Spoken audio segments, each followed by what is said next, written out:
हाय दोस्तों, मैं सलभ जैन आपका स्वागत करता हूं ओरा न्यूज़ के एक फ्रेश एपिसोड में। चीनी वाकी टाकी का अंधाधुंध बिक्री देश की आंतरिक सुरक्षा के लिए खतरा।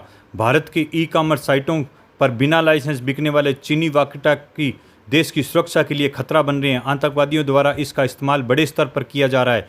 पहलगाम आतंकी हमले के बाद में इसमें बेलगामी बिक्री पर रोक लगाने की मांग हो रही है। केंद्र सरकार ने भी इस मामले को गंभीरता से लिया है।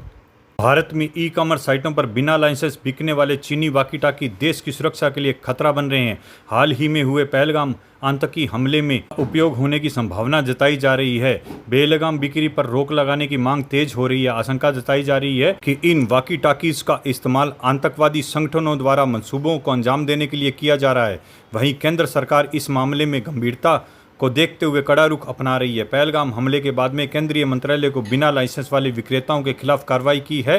मंत्रालय ने चेतावनी दी है कि ई कॉमर्स साइटों पर चीनी वाकी टाकी को तुरंत बिक्री रोक दी जाए और सख्त कार्रवाई हो। उपभोक्ता संरक्षण अधिनियम 2019, टेलीग्राफ अधिनियम 1885, वायरलेस टेलीग्राफ अधिनियम 1933 के संशोधन, वायरलेस लाइसेंसिंग अधिनियम 2018 के तहत बिना अनुमति वाकी टाकी का इस्तेमाल करने वालों पर भी कार्रवाई की जाएगी।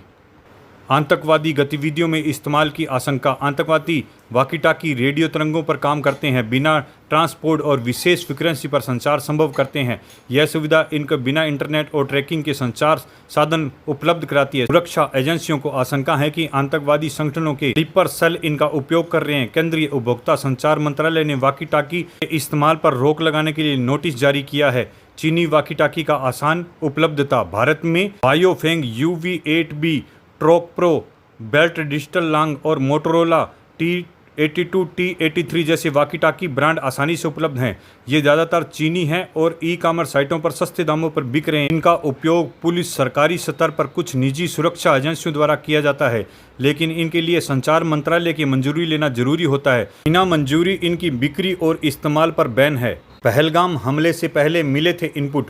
पहलगाम हमले से पहले केंद्रीय सुरक्षा जांच एजेंसी पश्चिमी बंगाल पहुंची थी, जहां HAM रेडियो के जरिए उन्हें कुछ संदिग्ध इनपुट मिले थे। HAM रेडियो का उपयोग सख्त नियमों और लाइसेंसों के तहत होता है, जो केवल सुरक्षा से जुड़े व्यक्तियों को दिया जाता है। पश्चिमी बंगाल में ऐसे शौकिया रेडियो ऑपरेटर ने दूरसंचार मंत्रालय को पत्र लिखकर वाकी टाकी अवैध रूप से उपयोग करने की शिकायत की थी। चीनी वाकी टाकीज पर हुई थी बयानबाजी। राज्यसभा सांसद और गृह मंत्रालयों में स्थायी समिति के सदस्य इसे राष्ट्रीय सुरक्षा के लिए एक गंभीर मुद्दा बताया। उन्होंने कहा है कि गृह मंत्रालय इस मामले से अवगत है और इसे प्राथमिकता से उठाया जाएगा। उन्होंने 1980 से चल रही धीमी घुसपैठ को रोकने के लिए भी बात कही थी।